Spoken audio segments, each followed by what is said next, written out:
नमस्कार, मैं डॉक्टर रजनी मीना आज की कक्षा बी पार्ट सेकेंड ईयर के पॉलिटिकल साइंस के विद्यार्थियों के लिए रखी गई है और आज हमारे अध्ययन का विषय है न्यायिक सक्रियतावाद। हमने पिछली कक्षा में न्यायिक पुनरावलोकन के बारे में चर्चा की थी और न्यायिक सक्रियतावाद न्यायिक पुनरावलोकन का ही विस्तार है, अगला चरण है। भारतीय संविधान में लोकतांत्रिक व्यवस्था की स्थापना की गई है और संविधान संविधानवादी शासन में विश्वास रखता है।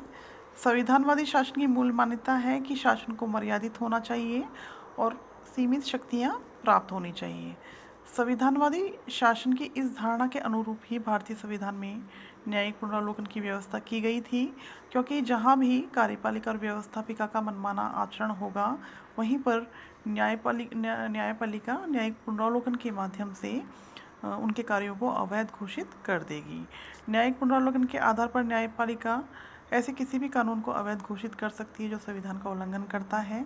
कालांतर में न्यायपालिका ने यह अनुभव किया कि उसे यह शक्ति भी प्राप्त होनी चाहिए कि यदि कार्यपालिका अकर्मण्यता के कारण अपने कर्तव्यों की अनदेखी करे अथवा वह मनमाना आचरण करने की प्रवृत्ति को अपनाए तो न्यायपालिका उसे कर्तव्य की पालन के संबंध में निर्देश दे सके और मनमाना आचरण करने की स्थिति में उसे ऐसा करने से रोक सके। इस प्रकार न्यायिक पुनरावलोकन व्यवस्थापिका के मनमाने कानून निर्माण पर रोक लगाने का साधन है, तो न्यायिक सक्रियतावाद कार्यपालिका को कर्तव्य पालन की दिशा में प्रवृत्त करने या मनमाना आचरण करने से रोकने का साधन है। न्यायिक सक्रियता न्यायिक पुनरावलोकन का अगला चरण है, एक ऐसा चरण जिसे व्यवस्था में निहित गतिशीलता, शासन की कमजोरियों एवं दोषों तथा बदलती हुई परिस्थितियों ने जन्म दिया है। न्यायिक सक्रियता की स्थिति को न्यायपालिका द्वारा उसी देश में अपनाया जा सकता है जिस देश में न्यायिक पुनरावलोकन की व्यवस्था है। पिछले 5 दशक में अमेरिकी न्यायपालिका ने भी कुछ सीमा तक न्यायिक सक्रियता की स्थिति को अपनाया है। इस प्रकार न्यायिक सक्रियता न्यायिक पुनरावलोकन का अगला चरण है। न्यायिक सक्रियता न्यायिक पुनरावलोकन की शक्ति का ही विस्तार है। संविधान लागू किए जाने के बाद लगभग 3 दशक तक न्याय की परंपरागत धारणा को स्वीकार किया जाता रहा, लेकिन गतिशीलता राज्य व्यवस्था का प्राण है। राज्य व्यवस्था का प्रत्येक तत्व, प्रत्येक अंग और प्रत्येक संस्था स्वयं में गतिशीलता लिए हुए होती है। 1970 के बाद से ही निरंतर ऐसी स्थितियां बनने लगी जिनके आधार पर न्यायाधीशों और समस्त न्याय व्यवस्था से जुड़ा हुआ वर्ग यह सोचने के लिए प्रेरित हुआ कि कानून और संविधान के शब्दों की तुलना में संविधान की भावना और आत्मा को अधिक महत्व दिया जाना चाहिए। संविधान की आत्मा की रक्षा करने के लिए आवश्यक होने पर तंग कानूनी प्रक्रियाओं के दायरे से बाहर निकलकर संविधान की रचनात्मक व्याख्या का मार्ग भी अपनाया जाना चाहिए। इस प्रकार हम देखते हैं कि न्यायिक सक्रियता न्यायिक पुनरावलोकन की ही शक्ति का विस्तार है। न्यायपालिका द्वारा सक्रिय होकर जब जनहित एवं सामाजिक न्याय की स्थापना के लिए शासन के अन्य अंगों, विधायिका और कार्यपालिका को कर्तव्य पालन के संबंध में आवश्यक निर्देश दिए जाते हैं या उनके मनमाने आचरण को रोका जाता है, तो यही न्यायिक सक्रियतावाद है। भारत में न्यायिक सक्रियतावाद का मुख्य साधन जनहित याचिका रही है। 1979 से ही इसकी शुरुआत हो गई थी।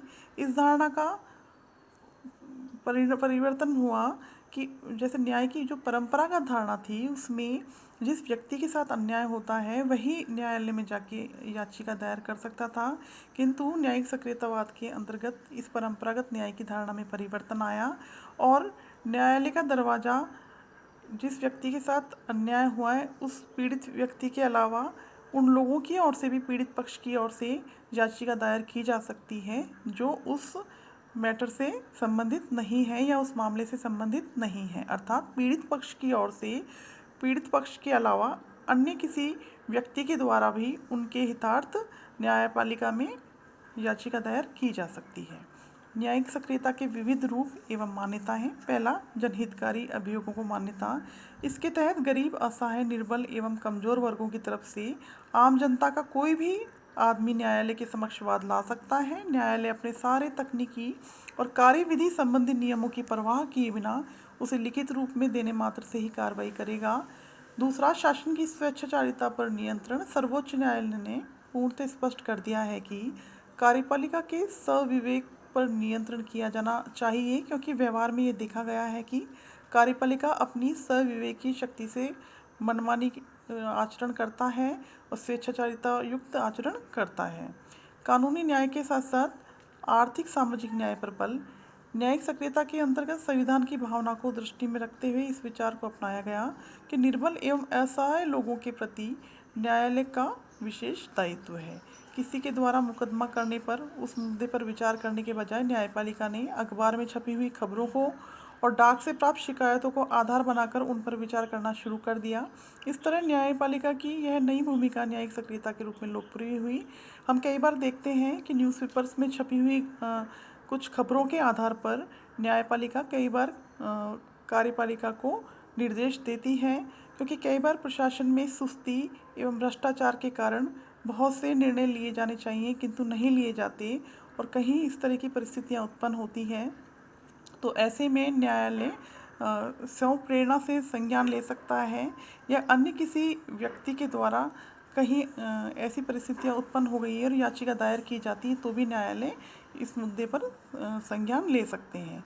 जैसे वायु है, ध्वनि है, इनका प्रदूषण से संबंधित कोई मामला हो या भ्रष्टाचार के मामले हों, इनकी जांच करने से संबंधित या चुनाव सुधार से संबंधित कोई मामला हो, ऐसे में न्यायपालिका के कार्य यह नहीं है, ये सारे कार्य कार्यपालिका और व्यवस्थापिका के हैं, क्योंकि व्यवस्थापिका की देखरेख में भ्रष्टाचार और अन्य प्रकार के मैटर्स को का निस्तारण करना कार्यपालिका का दायित्व है। किंतु जब कार्यपालिका और व्यवस्थापिका के द्वारा अपने इन कार्यों का निर्वहन नहीं किया जाता तो ऐसी स्थिति में न्यायपालिका इन कार्यों को करने के लिए निर्देश देती है।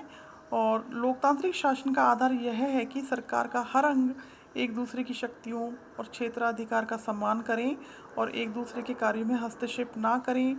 न्यायिक सक्रियता से लोक कल्याण के कुछ हितों की पूर्ति संभव हुई है और कुछ हितों को साधा जा सकता है, किंतु अति न्यायिक सक्रियता लोकतांत्रिक सिद्धांतों को आघात भी पहुंचा सकते हैं। एक सीमित दायरे में ही न्यायिक सक्रियतावाद को अपनाया जा सकता है, क्योंकि जब न्यायपालिका बढ़ चढ़कर प्रशासनिक कार्यों में कार्यपालिका या व्यवस्थापिका के कार्यों में हस्तक्षेप करने लगेगी तो यह भी संविधान की मूल भावना के विपरीत हो सकता है। आज की कक्षा यहीं तक। धन्यवाद।